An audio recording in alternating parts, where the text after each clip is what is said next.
Hello guys, welcome to my YouTube channel and this is a brand new video about stock market options। तो चलिए देसी भाषा में शुरू हो जाते हैं।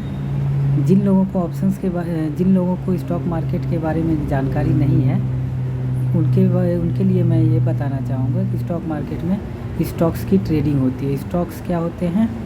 स्टॉक्स होते हैं कोई कंपनी है, उसके छोटे छोटे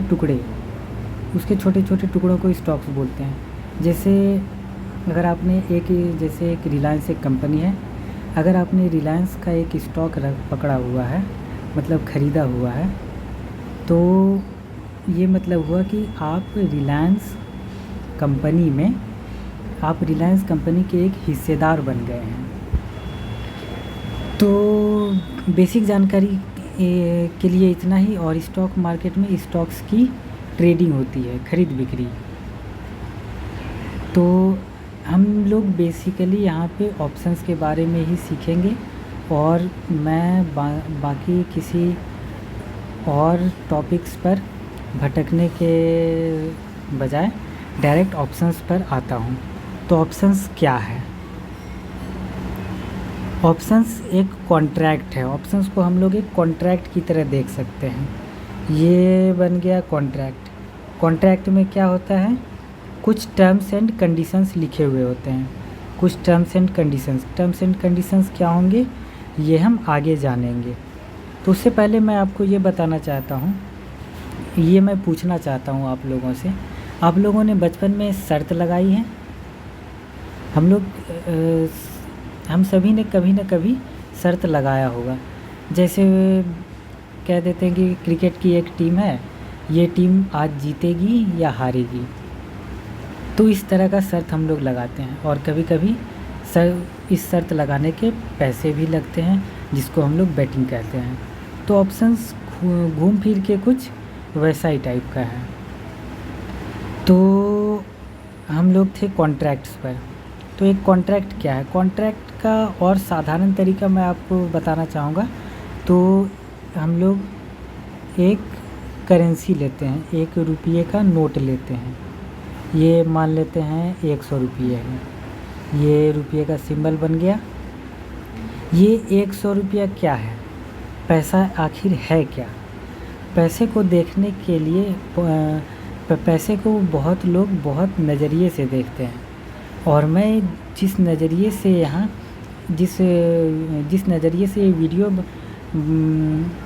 जो नज़रिया इस वीडियो में काम आएगा, वो नज़रिया होगा कि पैसा एक नापतोल की वस्तु है।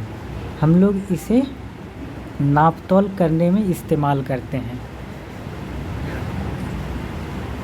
नापतोल किस चीज़ का? तो जब पैसा नहीं था तो हम लोग क्या करते थे? तब बार्टर सिस्टम चलता था। बार्टर सिस्टम ये यानी कि मैं कुछ एक चीज़ दूंगा और उसके बदले में कुछ दूसरी चीज़ लेनी होगी, ये चलता था पहले। धीरे धीरे अब जैसे मेरे पास 1 किलो गेहूँ है और आपके पास 1 किलो चावल है, तो मेरे पास गेहूँ ज़्यादा है और मुझे चावल की ज़रूरत है और आपको गेहूँ की ज़रूरत है। तो मैं गेहूँ आपको दे दूँगा और चावल आपसे ले लूँगा, तो हम दोनों सेटिस्फाइड हो गए। ये हो गया एक ट्रेड। और इस बार्टर सिस्टम में तकलीफ़ क्या थी कि कभी लिक्विडिटी बहुत कम था। जैसे कि अब हर किसी को गेहूँ नहीं चाहिए और मैं हर जगह से चावल ले नहीं सकता हूँ। तो ये सब परेशानियों से छुटकारा पाने के लिए हम मनुष्यों ने क्या ईजाद किया? एक नापतोल की वस्तु बना दी, कि एक सिस्टम बना दिया। पैसा यही एक सिस्टम का टुकड़ा है। पैसा एक सिस्टम है जो हम लोगों ने बनाया है।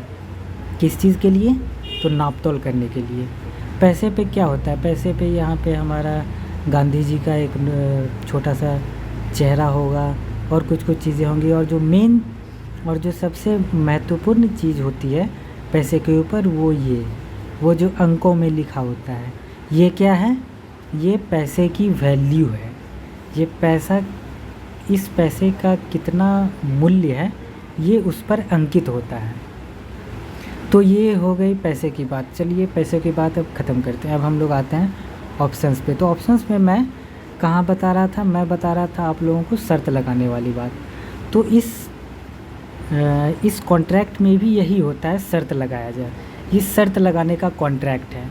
अब शर्त लगाने में तो हम लोग स्टॉक मार्केट आप लोग भी जानते हैं कितना बड़ा है। तो ये बहुत बड़ा है, इसलिए इसमें चीज़ें सिस्टमेटिक तरीके से होती है। अब कभी कभी होता क्या है कि शर्त लगाने वाला मुकर जाए या आनाकानी करने लगे। जैसे पैसों का शर्त लगा हुआ था और वो हार गया, पैसे नहीं दिया, तो ये अनसिस्टमेटिक चीज़ होगी। तो वो सब से छुटकारा पाने के लिए हम लोगों ने कॉन्ट्रैक्ट बनाया। इस कॉन्ट्रैक्ट पे मेन चीज़ें क्या होंगी वो देखते हैं। जैसे तो हम लोग यहाँ क्या चीज़ पे शर्त लगाएंगे, ये कॉन्ट्रैक्ट किस चीज़ पे शर्त लगाएगा। तो बहुत चीज़ हो सकती है, जैसे स्टॉक्स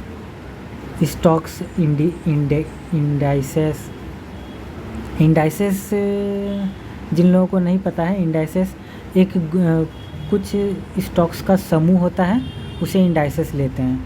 और फिर करेंसी में भी ऑप्शंस होते हैं और कमोडिटीज़ में भी होते हैं।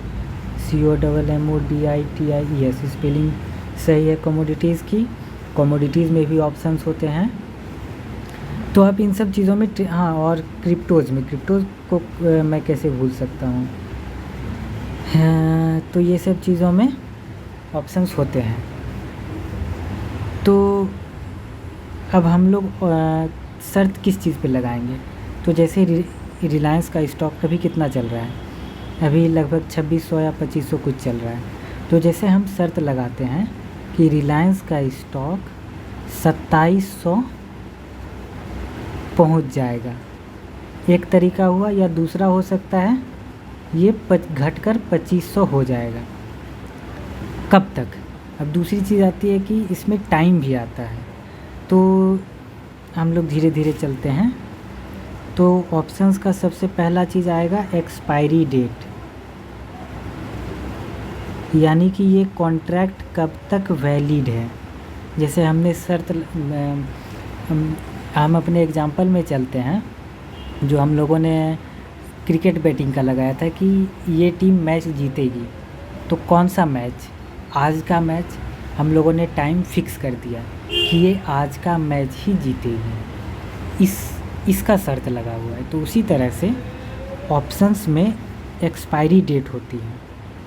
और दूसरी चीज़ ऑप्शन की प्राइस होगी और ऑप्शन का स्ट्राइक प्राइस मैं आपको आगे बताऊंगा स्ट्राइक प्राइस क्या होती है। अभी के लिए इसको रहने देते हैं। तो एक प्राइस हो गई कि जैसे हमारे रुपये के नोट में क्या था, 100 वैल्यू था, यानी ये इसकी वैल्यू थी। तो ऑप्शन का प्राइस उसकी वैल्यू बताएगा और एक्सपायरी डेट यानी कब ये एक्सपायर करेगी। ये वीडियो काफ़ी लंबा हो जाएगा, इसके लिए तो आगे इस वीडियो को कंटिन्यू करते हैं। अभी के लिए धन्यवाद। कृपया इस वीडियो को लाइक कर दें और अगर आपने हमारे YouTube चैनल को सब्सक्राइब नहीं किया है तो कृपया सब्सक्राइब करें और बेल बटन दबाना ना भूलें। धन्यवाद। Thank you very much.